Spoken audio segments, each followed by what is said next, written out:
This might be a surprising place to start for some, but I have actually been quite impressed with the durability of the new move package.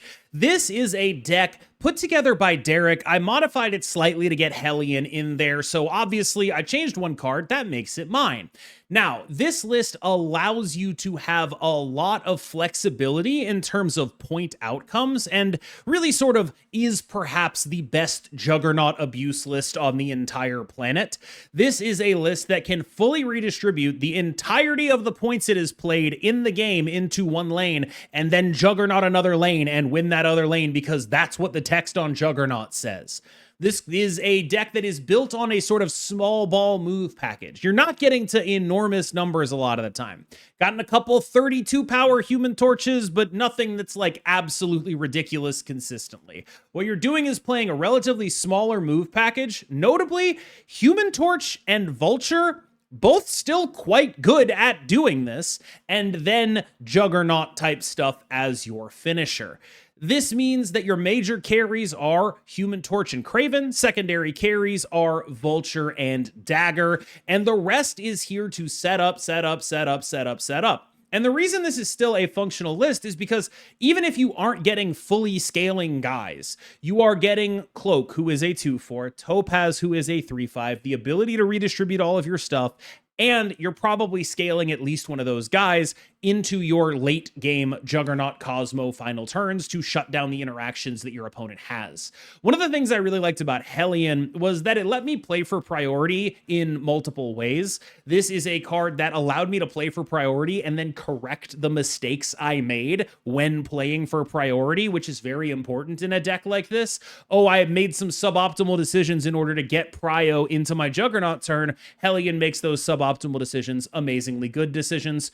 Cloak is a very, very solid card as well, just baseline 2/4, very reasonable, does what it does. You are almost always going to get more out of it than your opponent is. This is a confusing and difficult deck to play. I definitely felt like I was losing some equity just like having to think so hard about everything I was doing, but it was damn solid. Let's get a little bit boring. Yes, Invisible Woman First Steps took a nerf in the form of Havoc. No, that probably doesn't mean that she suddenly magically sucks. In fact, adding more power into the deck to compensate has resulted in a very reasonably powered deck that is now no longer being so hard targeted by metagame things like the Mercury Cannonball ongoing deck, or like the preponderance of Negasonic decks or Supergiant decks that were particularly odious when you were playing a deck like this.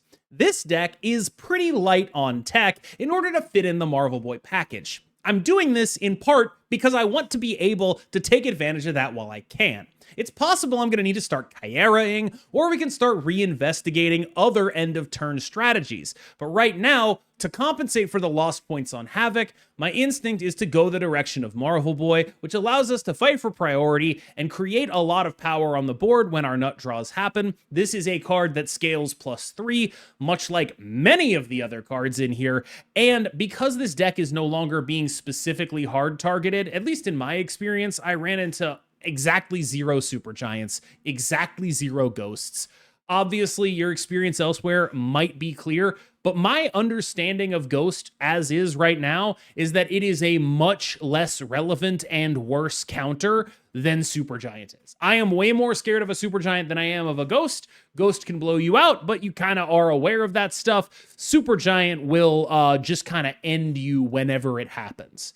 And so this is a deck that I think may have lost some power in an absolute sense, but in a contextual sense, it might actually be a little bit better without the target on its back. We've got a butt Drac dump list that I had the misfortune of playing against several times. This is kind of legit. Like, Dracula dump is one of those decks that's always exactly at sub-meta level, where it's around, but it's never like, oh my god, this is ruining everything, in large part because it is a fairly limited deck in terms of output, so its counters can be fairly clear, combo decks can go over the top, things of that nature. But right now, this is just is doing some nice numbers, and there's a lot to be said about doing some nice numbers.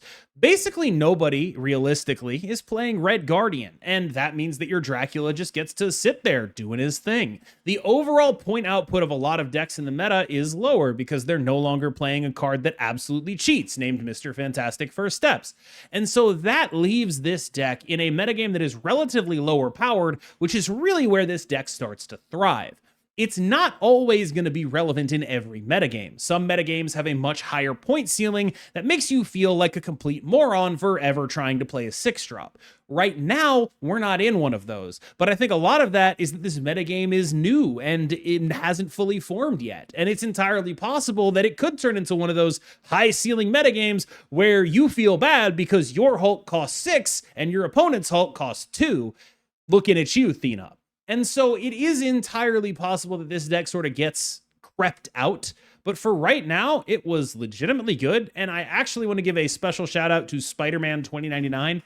The guy's not like the greatest card of all time, but sometimes you just need to be able to roll the dice. And he really puts you in with a puncher's chance against a ton of stuff. Like, he can blow up an Invisible Woman first steps before the Prodigy comes out if you have priority, which, granted, you're a Dracula deck, not particularly likely, but it's entirely functionally doable. Now, you might be saying, Spider-Man 2099, what the hell are you talking about, KM? Well, Butt sent me this deck cutting Spider-Man 2099 for Hulkling because he's Butt. But every time I played him, he was playing Spider-Man 2099. Cerebro 3 is a very relevant archetype right now because it just does cringe stuff with really good points.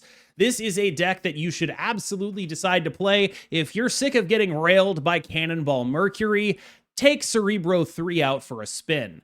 Basically, every Cannonball Mercury deck eats massive, massive shit to this. It is really, really, really hard for them to win because all of your guys are extremely large consistently. You also have all of these various interactive pieces. I will note right now, US Agent is here specifically to ruin Denish's day. That is not from me. That is from the guy who built this deck, Jay Walla. It is a very reasonable choice, but far from required. This is a deck that has reasonable output and extremely reasonable tech options that makes it legitimately a lot more of a threat than people are willing to admit. I personally believe that Cerebro 3 is probably one of the best decks in the game to climb to infinite because its power spikes are so clear to you playing it and so obscured to your opponents if you're at a relatively lower skill level.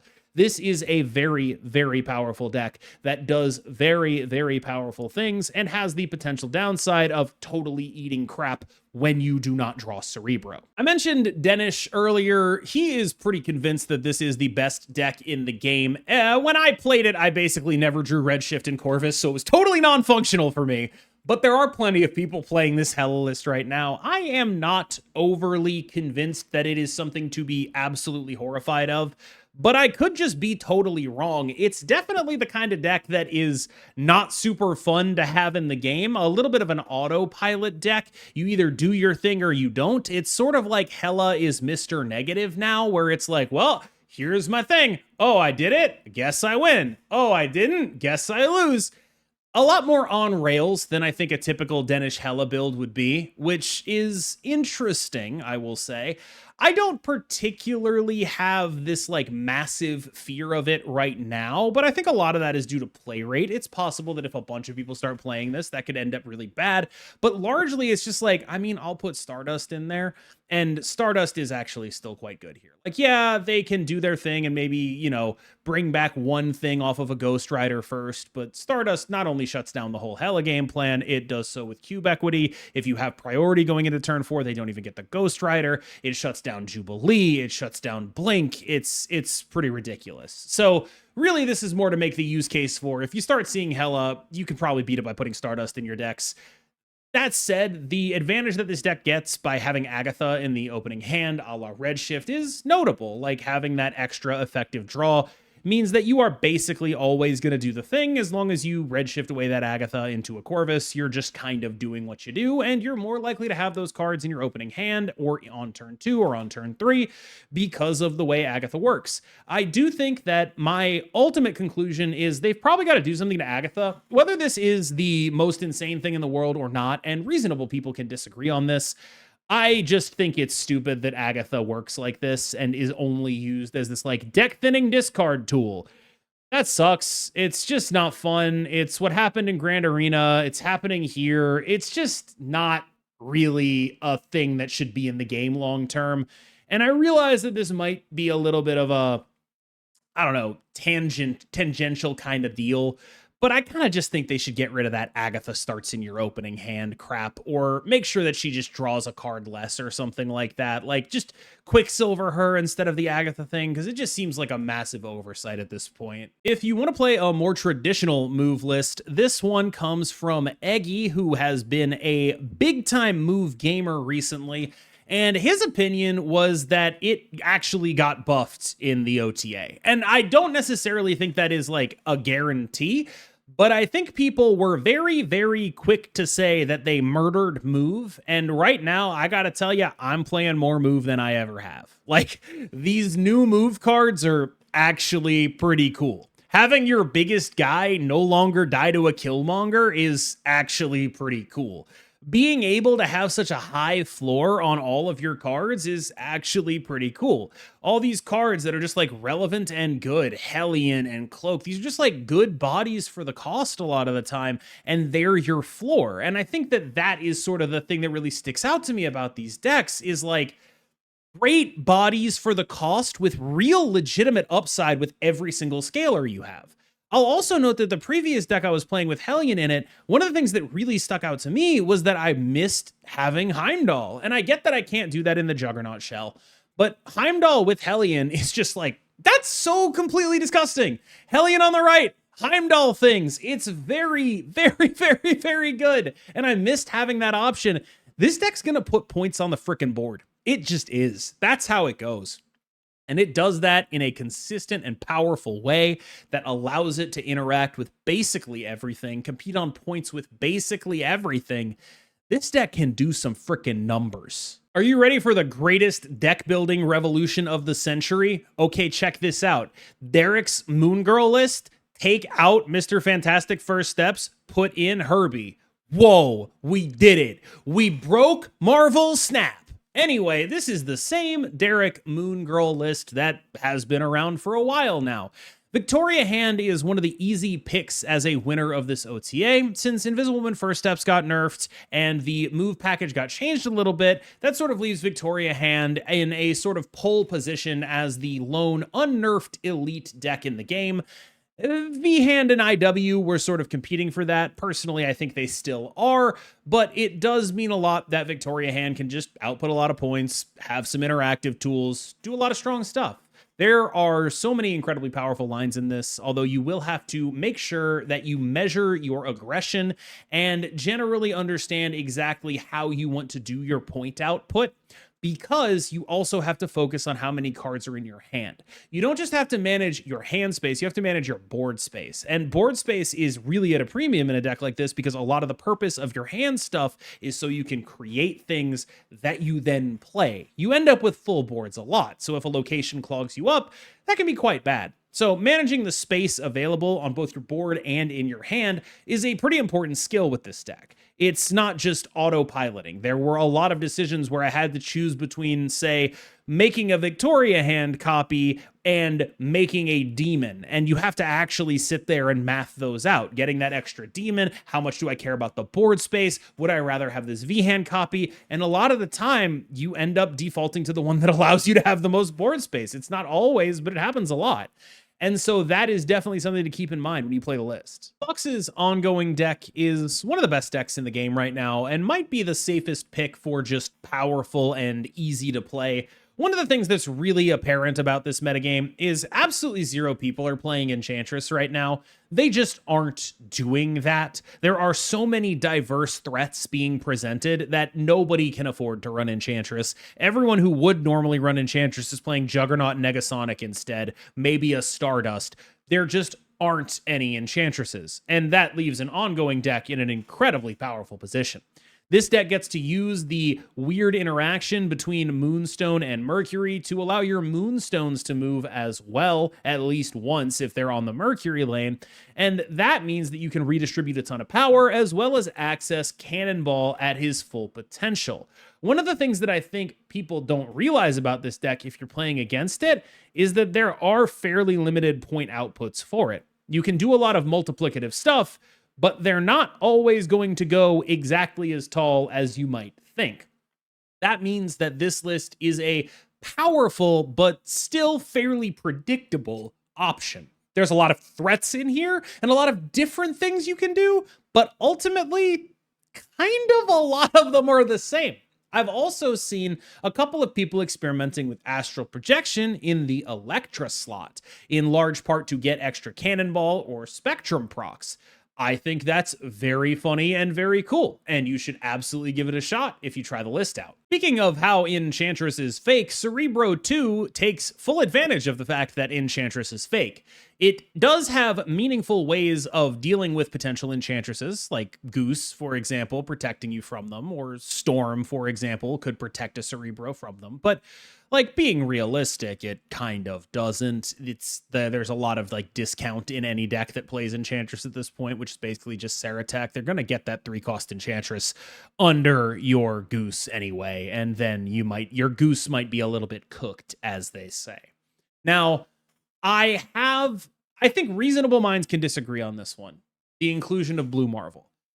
Blue Marvel is typically just turbo ass in C3 decks because it is a lightning rod for your opponent's Enchantress. If it gets Enchantress, you just instantly lose the game, and you don't really have the cards to counteract that.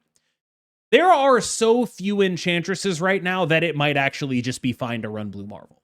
Like, that's kind of where the metagame is at. Enchantress is so fake that you might legitimately be able to put Blue Marvel in this deck and be like, I don't care that I'll die if I get Enchantress. You just don't have that card anymore. And I think that that is a plausible way to approach this, but I just hate giving my opponents the chance at aiding me. I have a soft spot for lists like this, aka the deck with no name, the deck that I hit rank 1 off of rolling a bar with no name on a Merlin on.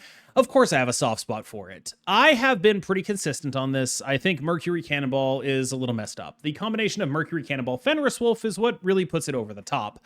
And this is a deck that is an easy, safe pick that is using extremely powerful strategies, and there are going to be decks that overtake this as synergies are figured out. Like, I don't think that should be not discussed here. This is a deck that is a sort of early meta deck where it's just, we already know what to do with it. It's strong, it's powerful, it's policing the metagame. But once sort of synergistic decks get figured out, they might be able to go over the top of it. Things like the Move deck might be able to go over the top of it. Victoria Hand, Invisible Woman First Steps. These are the kind of things you have to worry about when you're playing a relatively fair points in interaction deck like this. And I know it might surprise people for me to refer to this deck as relatively fair because they get mad when anyone touches their cards.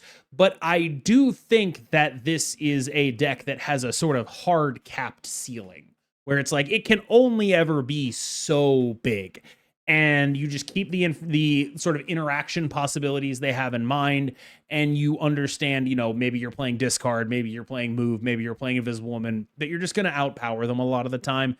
And even when they have that extra energy, it's pretty difficult for them to deal with that. Note the Galactus First Steps in here, not remotely required. It could be Eliath or really Magneto, honestly, is probably fine as well. Traxx got buffed, and I'm playing him in Darkhawk, and you should probably play him there and basically nowhere else. One of the things that really sticks out to me about Traxx now is that, like, a lot of people will look at a deck like this and be like, what are you doing playing Traxx with the Hood? Isn't that ridiculous? And I think, you know, at baseline, if we were a primarily Darkhawk deck, I would say that is ridiculous. But we're not a primarily Darkhawk deck. What we are, first and foremost, is a Hood Misery Merlin Werewolf deck. That's way more important than being a Darkhawk deck. It's way more important than being a good Traxx deck. We can play around the Hood. We can do that if we want to. Put the demon in there on turn 2. It's pretty cool, right? You know, you can do stuff, right? We do not have the ability to cut the cards that are actually carrying this deck from it in order to make Traxx better. Darkhawk and Traxx are like a tertiary thing here. They're the third order win con, and they're quite good. Traxx is quite good. As a third order win con, it's quite good. I don't feel comfortable bumping him above, you know, Juggernaut and Merlin and Werewolf and Hood and Misery. Those are the primary win cons here. That's what the deck is about. This Darkhawk stuff, that's spice, that's flavoring, but the deck is about the other stuff. Guess what's at the end of the video? It's Scorn Hub. Yeah, I bet you didn't guess that. Normally it's Destroy. Last week it was Afflict. This time it's another just baseline synergy deck. ScornHub.com is just never going out of style. It's been around forever. It will continue to be around. A real institution of Marvel Snap. ScornHub.com does what it does, and it is one of the best at what it does. A real legend of the internet. As always, remember, stay safe. Thank you so much for watching. I've been KMBest. You've been phenomenal. Let me know which of these decks you liked the most, and I will see you in the next one. Thank you so much. Have a great day.